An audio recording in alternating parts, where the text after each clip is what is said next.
वदतु वदतु वदतु। सर्वे मां जले द्रष्टुं शक्नुवन्ति किन्तु अहं कदापि आर्द्रः न भवामि। ओ सर्वे मां जले पश्यन्ति, जले मां सर्वदा सर्वे पश्यन्ति किन्तु कदापि आर्द्रः न भवामि। यथा पद्मपत्रं।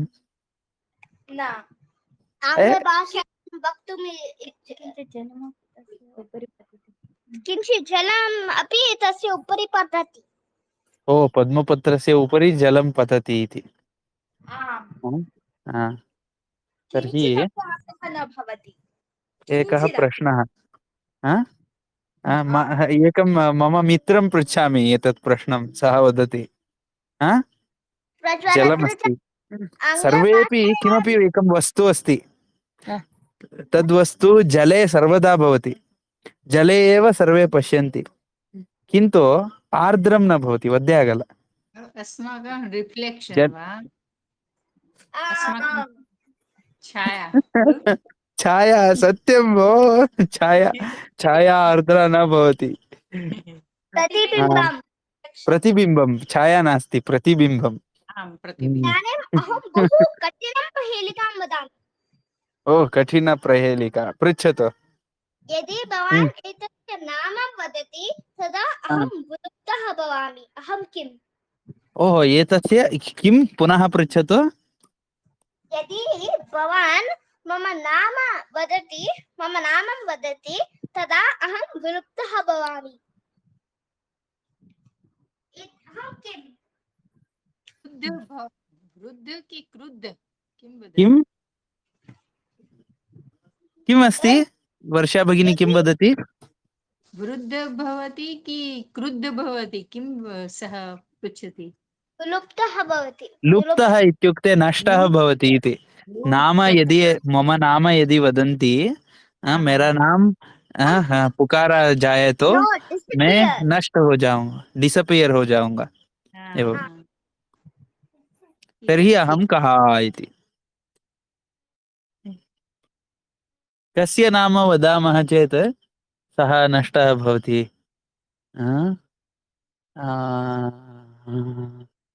एतत् किम् अस्ति, चिन्तनीयमस्ति खलु। विचिन्त्य विचिन्त्य मम केशः तत्र खल्वाटः भविष्यति। विचिन्त्य विचिन्त्य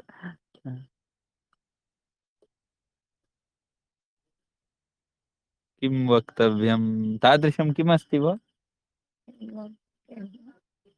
तस्य नाम वदति किन्तु सः नष्टः भवति, अथवा डिसपियर् इत्युक्ते तस्य किं किमपि व्ययः भवति। अस्तु, किमपि सङ्केतं ददातु, किमपि साहाय्यं करोतु, क्लू साहाय्यं करोतु किञ्चित्। एतत् सर्वदा कक्षायां भवति। कक्षायां भवति वा? जले कक्षायां भवति, जले भवति। कक्षा तत् अन्यं प्रहेलिका अस्ति। जलं नास्ति, कक्षायां भवति, कक्षायां नाम स्वीकरोति चेत्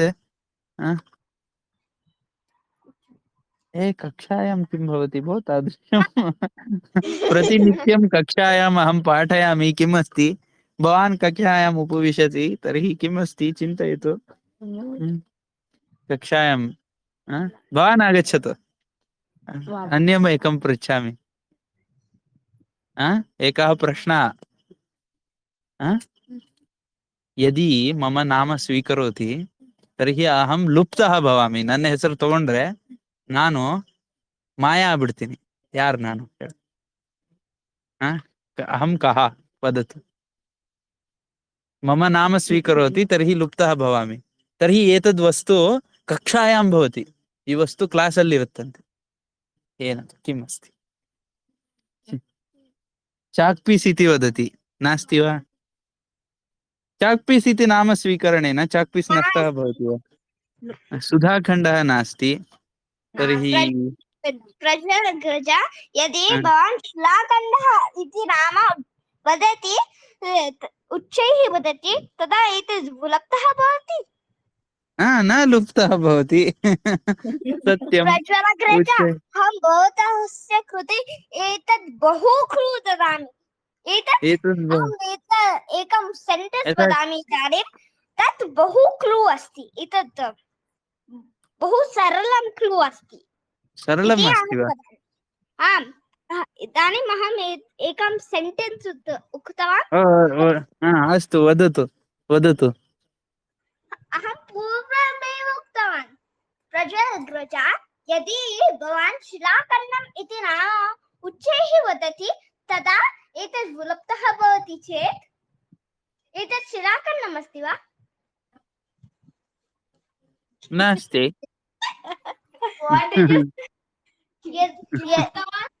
यदि भवान् शिलाखण्डम् उच्चैः वदति चेत् एतद् विलुप्तः भवति चेत् न भवति, लुप्तः न भवति। सुधाखण्डः सुधाखण्डः इति वदामि चेत् लुप्तः न भवति, नष्ट नहीं। क्लू दत्तवान् अग्रज। तर्हि किं वदामः चेत् लुप्तः भवति? उच्चैः किमपि अस्ति वा? उच्चैः शब्दः शब्दः सः तत् वाक्ये तस्य उत्तरम् अस्ति। एवं सः वदति, सः एवं वाक्यम् उक्तवान् खलु।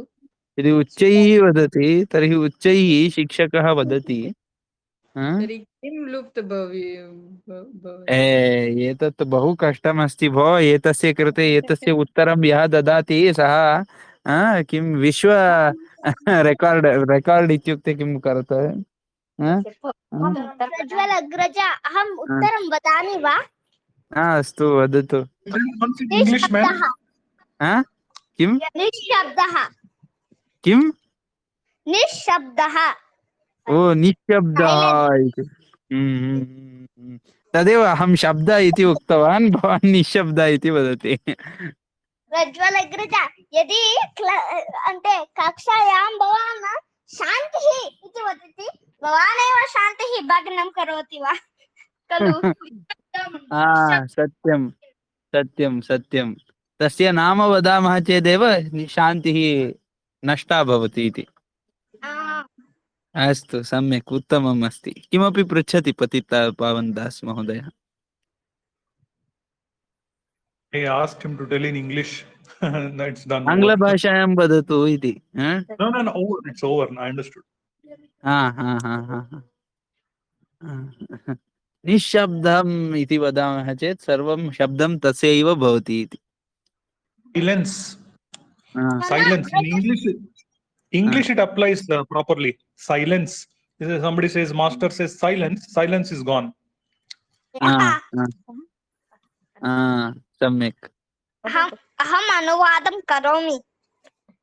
एतत् पतित पावन दास महोदय, भवान् कदा आङ्ग्लभाषां पठितवान्? बाल्यादारभ्य भवतः वातावरणं तादृशम् अस्ति वा? School, अहं कान्वेंट शालां गतवान्। ओहो, बाल्ये। LKG आरभ्य 10म कक्षा पर्यन्तम् आङ्ग्लमेव। तर्हि भवतः मूलं गृहं कुत्र? बेङ्गलूरुनगरे एव वा? गुल्बर्गा। गुल्बर्गा। तर्हि भवतः भाषा अस्माकं भाषा समाना। ಹೆಂಗಿದ್ದೀರಿ, ಏನ್ ಮಾಡ್ತೀರಿ, ಊಟ ತಂದ್ರಿ, एवं। तर्हि गुल्बर्गा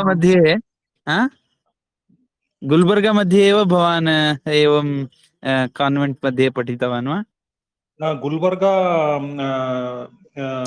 तत्र शहाबाद् इति एकः नगरः वर्तते अस्ति। नगरम् अस्ति। गुल्बर्गातः 30 किलोमीटर् यावत् दूरम्। तत्र मम पिता कार्यं करोति स्म। अहं तत्र। तर्हि भवतः परिचयः इस्कान् सह कथं जातम्? अहम् अत्र 10म कक्षा अनन्तरम् अत्र आगतवान् बेङ्गलूरु कालेज् पठितुम्। ओ कालेज् किम् किम् अध्येतुम् आगतवान्?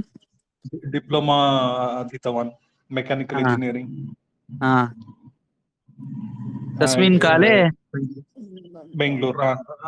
After that, I came in touch. Final year, hmm, I came in touch with ISKCON. Then I हा, हा, worked also. Then I joined.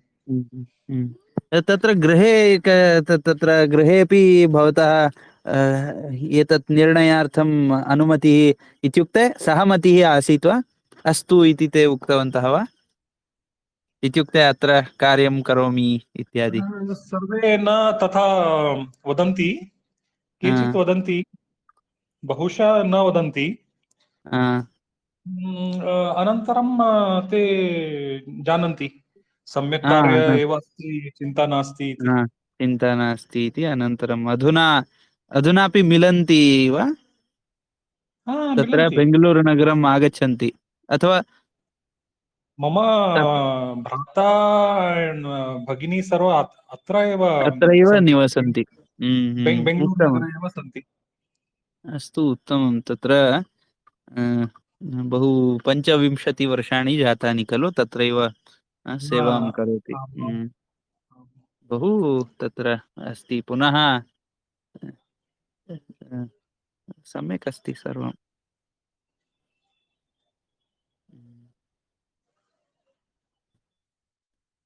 पुनः वदन्तु अन्ये केपि? सुनील महोदयः, ललिता भगिनी, जित्तु राजा महोदयः।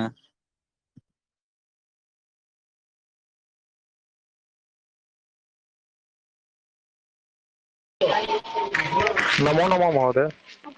नमो नमः। मम नाम वदतु। जित्तुः राजा। मम नाम जित्तु राजा। अहं हा, पुणे नगरे निवसामि। निवसामि। हा, किं करोति? अहम् अल्पं शिक्षकः अस्ति वा? संस्कृतं न अहं कार्यं करोति। अहं किं कार्यं करोति करोमि? करोमि, अहं करोमि। करोमि। अहं कार्यं हा, करोमि। करोमि। किं कार्यं? कम्पनी संगठन। तर्हि तत्र किं कम्पनी मध्ये किं साफ्ट्वेर् इति विषये वा अथवा? सॉफ्टवेयर इति विषय न मशीनिंग। मशीनिङ्ग् इति। भवतः पुणे मध्ये मशीनिङ्ग् इत्युक्ते किं? तत् यन्त्रं किं करोति? यंत्रम मैं हिंदी बोल सकता हूँ क्या?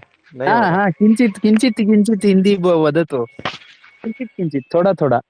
यथा मैं मैं मैं संस्कृतवाक्य हिंदी मैं पुणे में योजयतु। संस्कृतवाक्य में हिंदी भी जोड़ लीजिए कभी कभी। जी जी मैं ठीक कर जी लेता हूँ। जी जी हाँ, हाँ, जी मैं पुणे में एक कंपनी में शॉप इंचार्ज हूँ। कंपनी का हाँ, इंचार्ज हूँ। मैं हाँ, पिछले हाँ, 2-3 महीने से संस्कृत पे थोड़ा ध्यान दिया हूँ और स्टडी कर रहा हूँ। मैं भी सोचता हूँ कि संस्कृत सीखूं। कोई सोर्स नहीं मिल रहा था कि कैसे सीखूं, कहाँ से सीखूं।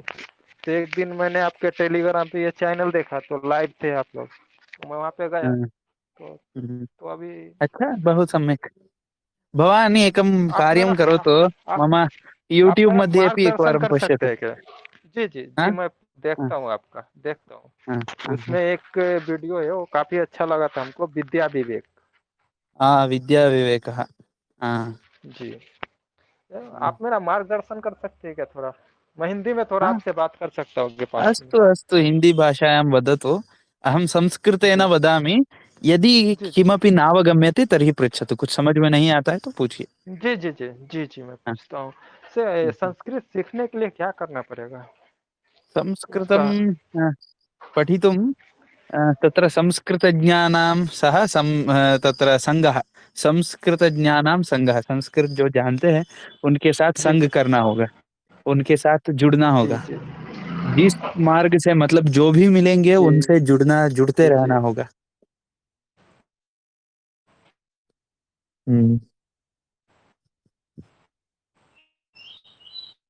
तर्हि एवं यावत् शक्ति अधुना अत्र एकः मार्गः लब्धः। यहाँ एक मार्ग मिल गया आपको, संस्कृत बोलने वाले। जी जी तर्हि आप जुड़ गए।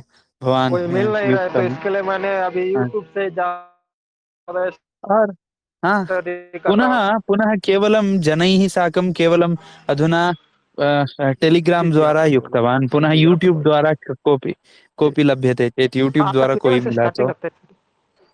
हाँ, नेटवर्क समस्या अस्ति। हाँ, आपका नेटवर्क समस्या है, आवाज थोड़ा यार। मुख्यं किमस्ति, जी किमपि वयं जी पठामः जी तेषां तेषां सङ्गः अपेक्षते। कोई भी अच्छा कार्य या बुरा कार्य, जो भी अच्छा चीज या बुरा चीज अभी जो भी है, हाँ सुनने यत् बारिश। किमपि अस्ति, अ, कश्चन सङ्गः अपेक्षते। तर्हि संस्कृताध्ययनार्थं संस्कृतज्ञानां सङ्गः इति मुख्यम्। तर्हि तदनन्तरं क्रमशः तैः हाँ साकं महोदय। सङ्गं कृत्वा नूतन मार्गः दृश्यते, नए नए मार्ग दिखने लगता है, हाँ महोदय। उससे जुड़ते चले जाना है। हाँ। यदि संगेन वयं निर्गताः भवामः, संग से हट गए तो संस्कृत से हट गए। हाँ संगेन महोदय। वयं निर्गताः तर्हि संस्कृतेनापि वयं निर्गताः इति। हम्म। हाँ अस्तु, महोदय। एवम्। हाँ महोदय। हाँ?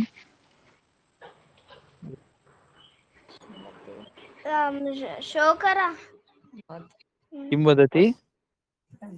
वदतु प्रज्वल अग्रजा, हम्म, अहम् इतोपि कठिनम् एकं पहेलिकां वदामि। हम्म, हम्म, हम्म, हम्म। किं भवान् चतुरः वा? अहं न चतुरः, अहं आमिति चतुरभयङ्करः अस्मि। चतुरः अस्तु नास्ति, चतुरभयङ्करः। अस्तु, अहम् एकं पहेलिकां वदामि। हाँ, प्रश्नं पृच्छामि। हाँ, प्रश्नम्, एकं प्लस् एकं किम्? हाँ, हाँ, द्वे, 2 प्लस् 2 किम्? चत्वारि, 4 प्लस् 4 किम्? अष्ट। अस्तु। हाँ, प्लस्, अहं प्रश्नं मध्ये मध्ये एकं पृच्छामि, प्लस् इत्युक्ते किं वदतु भवान्? अहं चतुरभयङ्करः अस्मि खलु, अथवा भयं दत्तवान् अहं? हाँ? हाँ? अष्ट प्लस् अष्ट किम्? अष्ट प्लस् अष्टेन अष्ट। सह अष्टं योजयामि चेत् षोडश। मम प्रथमं प्रश्नः कः? प्रथम तत्र भवान् किम्, अहं प्रहेलिकां पृच्छामि वा इति पृष्टवान् किल, सः प्रथमः प्रश्नः। न, तर्हि किम् अस्ति? अहम् एतत् सर्वेषां कृते उक्तवन्तः। भवतः भवान् चतुरः वा इति प्रश्नः, आ, प्रथमः प्रश्नः। भवान् चतुरः एव। पश्यतु भवान्, भवतः चातुर्यम् अहं पूर्वमेव गृहीतवान्। तर्हि चतुरः नास्मि, चतुरभयङ्करः अस्मि। अथवा किमपि विशेषणं ददातु, यथा चतुरभयङ्करः, चतुरचक्रवर्ती, चतुर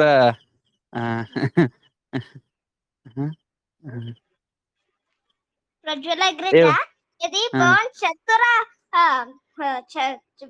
चक्रवर्ती अस्ति चेत् भवान् एकं कक्षां किमर्थं न पाठयति?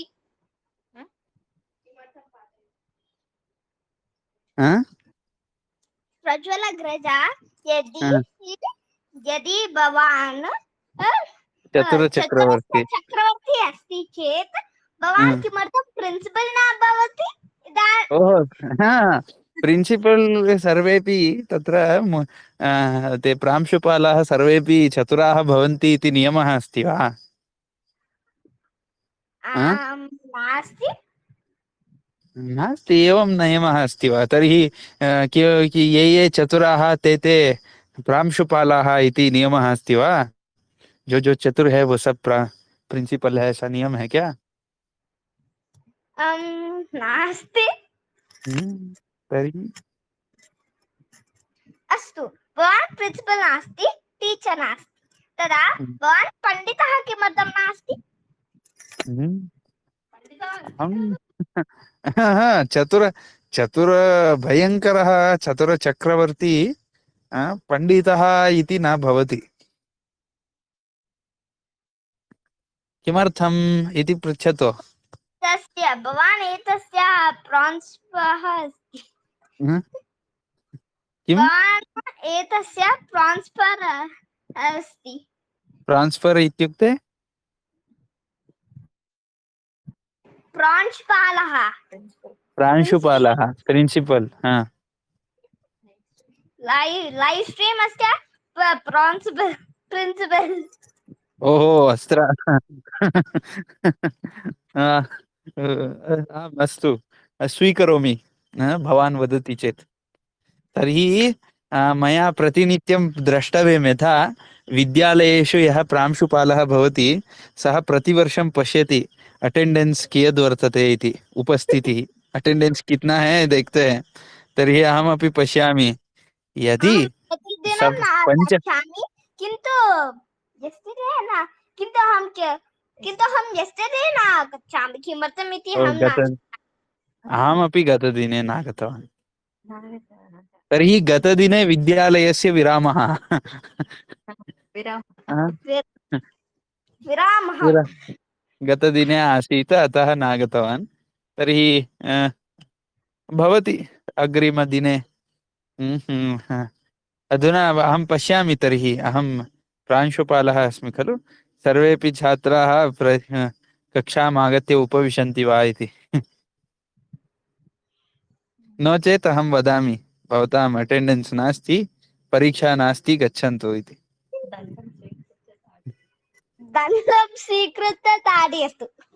दण्डं स्वीकृत्य, तदेव टेलिग्राम् मध्ये डिजिटल एकं तान्त्रिकं दण्डं स्वीकृत्य ताडयामि।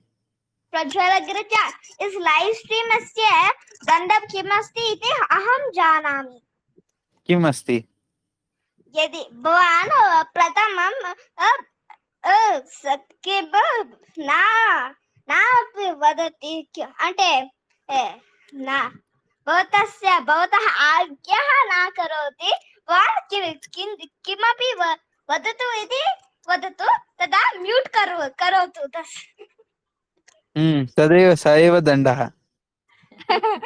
अहं भवन्तः वदन्तु इति, यथा अधुना किं एषः हिमांशः किमपि हिमांशस्य कृते दण्डं दातव्यं, तर्हि अहं म्यूट् भवामि, सः वक्तव्यम् इति, भाषणं कर्तव्यं सर्वेषां पुरतः।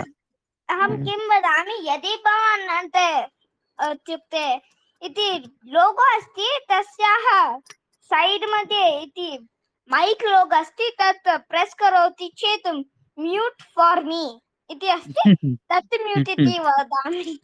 ओहो,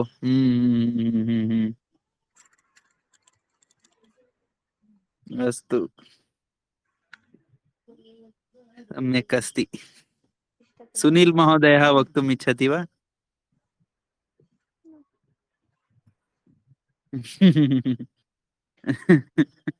किं भो?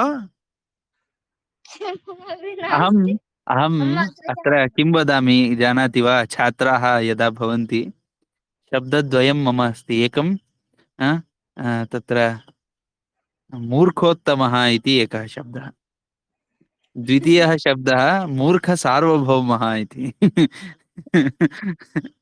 मूर्खोत्तमः, मूर्खसार्वभौमः इति अहं तर्जयामि छात्रान्। जानाति वा मूर्खसार्वभौमः इति शब्दम्? अहं मम जीवने नैव एतत् शब्दं न श्रुतवान्। सार्वभौम इति न श्रुतवान् वा? न। यथा केवलं मूर्खः इति वदामः चेत् पर्याप्तं न भवति। तर्हि किं वक्तव्यम्? एय్ मूर्खोत्तमा, किं करोति रे इति वक्तव्यम्। नो चेत् किं वक्तव्यम्? ए मूर्खोत्तमा मूर्ख सार्वभौमः किं करोति व्यर्थं कालहरणं करोति इति एवं सम्यक् अस्ति खलु सार्वभौम इति तत्र एवमस्ति एकत्र अहं गुरुकुले यदा आसं तर्हि देवस्तुतिः भवति खलु देवस्य स्तुतिः तत्र देवदेवोत्तमा देवता सार्वभौमा अखिलाण्डकोटिब्रह्माण्डनायका वेदवेदान्तवेद्य पुराणपुरुषोत्तमा इत्येवम् आरभ्यते स्म तत्र अहं किं कृतवान् तत्र छात्राणां पूजां कर्तुं मूर्खोत्तम मूर्ख सार्वभौम अखिलाण्डकोटि मूर्खनायक किं करोति रे मूर्खाधीश्वर गच्छतु शयनं करोतु इति अहं तर्जयामि तर्हि किं जायते सर्वेपि तत् तर्जनं श्रुत्वा हसन्ति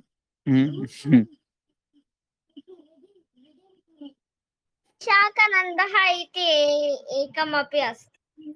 ओ विशाखानन्दः इति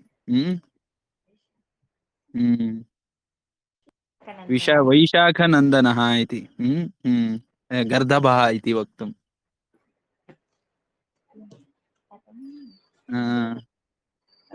पुनः एवम् अस्ति अहं तत्र एकम् अस्माकं चलच्चित्रे शार्ट् फिल्म् मध्ये एकः श्लोकः अस्ति खलु रे रे गर्दभधूर्तमूर्खमहिषा किं रे महामर्कटा इति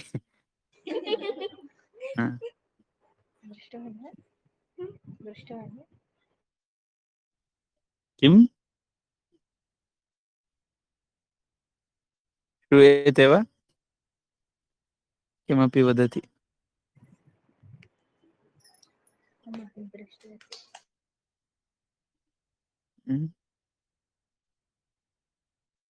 न श्रूयते अस्तु सुनील महोदयः निर्गतः वर्षा भगिनी अद्य किमपि न उक्तवती जित्तू जी आपको अच्छा लग रहा है ना जो सुन रहे हैं वो समझ में आ रहा है ना हाँ महोदय समझ में आ रहा है। तर्हि यथाशक्ति प्रयासं करोतु यावत् शक्ति संस्कृतज्ञानां संगं करोतु यूट्यूब द्वारा टेलीग्राम द्वारा अथवा साक्षात मेलनेन मिलने से या यूट्यूब के माध्यम से किसी न किसी माध्यम से संग करते रहो संस्कृत ज्ञानाम संघः मार्गः लभ्यते आपको सीखने के लिए जो मार्ग मिलना चाहिए वो मिल जाएगा जैसा अभी आप पूछ रहे हैं अधुना अस्माकं समीपे यथा अहम् अधिकं डिटेल्स न जानामि यथा संस्कृतभारती इति एकस्य समीपं गन्तुं शक्नोति संस्कृतभारती संस्था के पास जा सकते हैं या उनके वेबसाइट देख सकते हैं या किसी यूनिवर्सिटी के वेबसाइट्स में देख सकते हैं क्या डिटेल्स हैं यथा संस्कृतभारती इति या संस्था अस्ति सा बहु सम्यक् पाठयति भवतां क्षेत्रे सा संस्था अस्ति वा इति पश्यतु भवान् आपके क्षेत्र में वो संस्था है या चल रहा है या कुछ कर रहा है चल रहा है मैं जुड़ा हूँ उससे हाँ तो बढ़िया है जितना हो सकता है उतना जुड़िए हम तो एवं पठितवान और आप पूछिए जो संस्कृत बोलते हैं उनसे पूछिए आपने संस्कृत कैसा सीखा हाँ वो आपके लिए सहायता होगा यथा अहं संस्कृतं बाल्यात् आदौ स्तोत्राणि कंठस्थी कृतवान् बाल्ये पुनः स्तोत्रद्वारा संस्कृतशब्दानां परिचयः जातः स्तोत्राणां द्वारा मंत्राणां द्वारा मंत्र के द्वारा स्तोत्र के द्वारा परिचय हुआ शब्दों का अनन्तरम् अर्थज्ञानं क्रमशः तत्र सम्भाषणशिबिरम् इति सम्भाषणशिबिरम् इति संस्कृतभारत्याः जाता संभाषण शिविर होता था तत्र किञ्चित् अनन्तरं सम्भाषणशिबिरेण अनन्तरम् अन्यत्र किञ्चित् अन्यत्र इत्युक्ते यथा विश्वविद्यालय कॉलेज में कुछ और कुछ लोगों को पढ़ा कर यथा पूर्वम् अहं संस्कृतभारती द्वारा कार्यकर्ता भूत्वा गृहं गृहं गत्वा पाठयामि स्म संस्कृतं तर्हि तत्र अनुभवः किञ्चिदस्ति गृहं गृहं गत्वा पुस्तकस्य विक्रयणं बाल्ये एव यथा फस्ट् PUC मध्ये अहम् आसं तदा अहं गृहं गृहं गत्वा पुस्तकस्य विक्रयणं कृतवान् संस्कृतभारत्याः पुनः तत्र जी संस्कृतसम्भाषणशिबिराणि चालितवान्। कुछ संस्कृत संभाषण शिविर को चलाता था। संस्कृत उतना बोलना नहीं आता था, फिर भी चलाता था शिविर। जी जी तर्हि तेन जी जी माध्यमेन किञ्चित् पठितवान्। तत् विना विद्यालये मम विषयः आसीत् वेदान्तविषयः। तर्हि तदपि संस्कृतमाध्यमेन पठितवान्, संस्कृत माध्यम से उसको पढ़ा। अनन्तरं जी जी पठन अनन्तरं वाइस् चैट लॉकडाउन द्वितीय वेव मध्ये आरंभं कृतवान्। सेकेंड वेव में वॉइस चैट आरंभ किया। इससे बहुत कुछ सीखा, क्योंकि जी सभी विषयों का चर्चा इधर होता रहता है।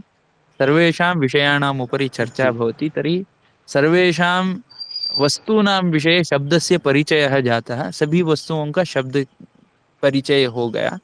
धीरे धीरे सीख सीख कर, जी कोश को देख देख कर, कोशं दृष्ट्वा दृष्ट्वा अत्र पुनः जनाः स्वयं कुतूहलतया किमपि तेषां प्रश्नं पृच्छन्ति, तो वो लोग प्रश्न पूछते हैं, और वो लोग प्रश्न पूछे हैं उनको उत्तर देने के बहाने कुछ उसके बारे में पढ़ने लगा। तेषां कृते उत्तरं जी दातव्यम् इति। तर्हि एतेन माध्यमेन किञ्चित् मह्यं किञ्चित् संस्कृते एतादृशं सामर्थ्यम् आगतम्। जी जी तर्हि भवान् अत्र किमपि उपयुक्तं स्वीकर्तुं शक्नोति। इसमें आपके लिए जो जो उपयुक्त है वो ले सकते हैं। यथा स्तोत्राणां कंठस्थीकरणम् इत्यादि, अथवा स्तोत्रपठनं, अर्थज्ञानं भवति न वा, शब्दज्ञानं भवेत् इति। जी तर्हि तदपि कर्तुं शक्नोति। पुनः संस्कृत के लिए कोई संस्कृत संभाषण के लिए कोई पुस्तक आता है क्या? पुस्तकम् अहं कदापि न पठितवान्, मम अनुभवात् भिन्नम् अस्ति। किंतु पुस्तक के बारे में कुछ लोग कहते हैं, संस्कृत स्वयं शिक्षक एक हिंदी पुस्तक है, वो अच्छा है, ऐसा कहते हैं एवं जी वदन्ति।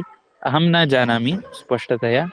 पुनः एवं बहवः जी पुस्तकाः भवितुम् अर्हन्ति। स्वयमेव जी पठितुम् एतत् संस्कृत स्वयं शिक्षक इति पुस्तकं सम्यक् अस्ति इति श्रूयते। वो तो लिया हूँ मैं संस्कृत स्वयं शिक्षक। तर्हि पश्यतु। नहीं, अब ज्यादा दिन नहीं है, 10-12 दिन ही हुआ है हमको अभी शुरू करके ये सब।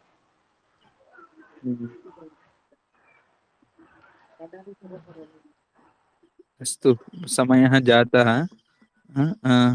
श्वः अतः काले विष्णुसहस्रनामस्य उपरि चर्चा प्रायशः भवितुं नार्हति। लगभग नहीं हो सकता है, परश्वः भवितुमर्हति। आं चिन्ता हाँ? नास्ति। आम् आम्। हम्म, तत्र तृतीयः प्रश्नः इति अवशिष्टः। पश्यामः। तत्र बहु सम्यक् अस्ति विष्णुसहस्रनाम इति, बहु सम्यक् अस्ति। किन्तु पठनीयं किल, सुलभं नास्ति तस्य प्राप्तिः। अस्तु, भवतु अधुना। अद्य मम एकः बहु लघु प्रश्नः अस्ति भगवद्गीता विषये। तत्र पञ्चमश्लोकः अस्ति तृतीयोऽध्यायस्य। तत्र यवशः शब्दः अस्ति, पदः अस्ति, तस्य किमस्ति? पदच्छेदः यवशः। न हि श्लोकस्य आदिमभागं वदतु। न हि कश्चित् क्षणम् न अपि हि कश्चित् जातु क्षणमपि जातु तिष्ठत्यकर्मकृत् इति। कार्यते कार्यते ह्यवशः, कार्यते हि अवशः कर्म, अवशः इत्युक्ते इति अर्थः। हा, किन्तु हि तस्य इति पदच्छेदः कार्यते हि अवशः कर्म, हा अवशः हा वश के बिना। कार्यते ही इति शब्दः कर्ता ही है, एवं हिंदी भाषायां वदन्ति खलु, मैं हा जाता ही हूँ, कार्यते ही अवश्यं करोति इत्यर्थः।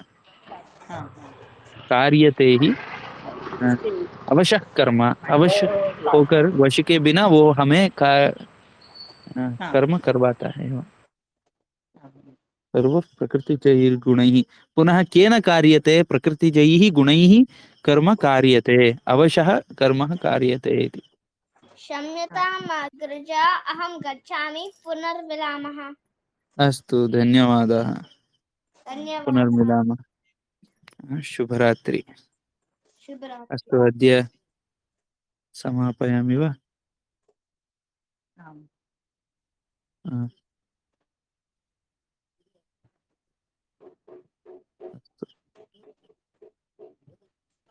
धन्यवादः। अस्तु।